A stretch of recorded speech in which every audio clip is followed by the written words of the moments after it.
Okay, so this time, my little takeaway from The Remains of the Day by Kazuo Ishiguro is about bantering. And it's quite lovely. So Stephen's the butler of Darlington Hall, who has been a butler for 30 odd years there. An American owner has taken over the hall, and the American is very different from the old, British owners that they've had previously. And the American likes to joke around with him. Mr. Faraday likes to joke around, and Stevens kind of puts this down to his quirky American way, and this bantering. He doesn't really get it, and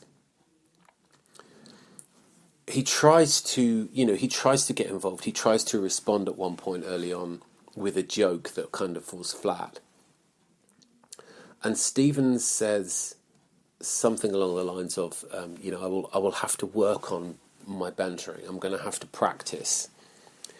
And it's a lovely, again, it's a little side, note of the book, but it's a really interesting and telling part of Stevens' character in terms of what he sees and what he doesn't see, and the way Stevens sees the world. It's almost like because he has taken on the idea of service so deeply into his very being, everything he does becomes functional. Every part of his life, really, because he hasn't got a personal life. Everything. As I said, everything about his being is about being in service as the butler to Darlington Hall.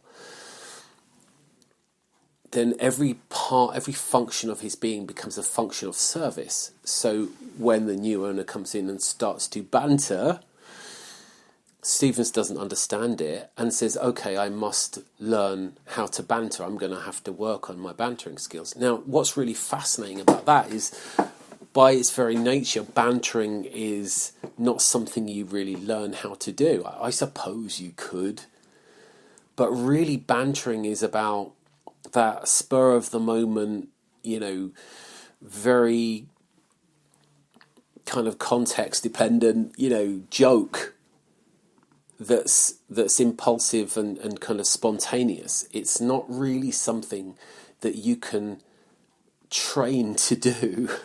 Again, maybe I shouldn't say it that hard, because maybe you can open yourself to a kind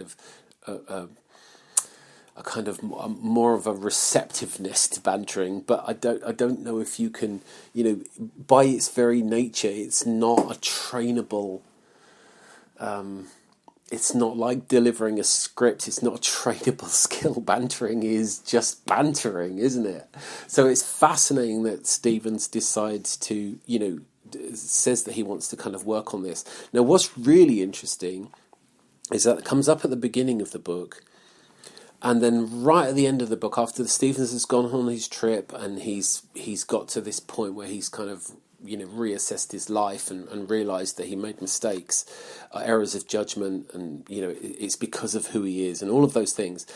And he's met Miss Kenton and he's realised that he missed a chance with her. All of that's happened, and he's sat on the bench and he's thinking about going home, and he says, I'm going to go back and I'll work on my bantering skills. I must work on that.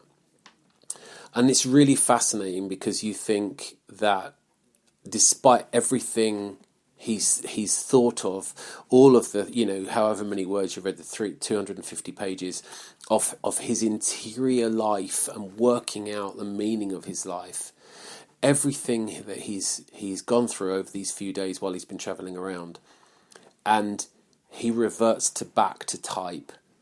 It's as though he's had this realization at some level, but it hasn't been able to touch this service ethic in him. He's still thinking functionally about what he needs to do in terms of this issue of bantering. And I just think that's lovely. It's a brilliant little touch. Again, it's a very, very small slither. It's not one of the core threads that goes through the book, but it's really, it's a lovely touch. And it's, as I say, it starts at the beginning of the book, comes back at the end. And I think it's just a lovely, and telling part of Stevens's character that shows you maybe where he is at the end. Has he learned anything, really? Has he learned anything from these realizations that he's had? So that's my little takeaway on Bantering. Thank you.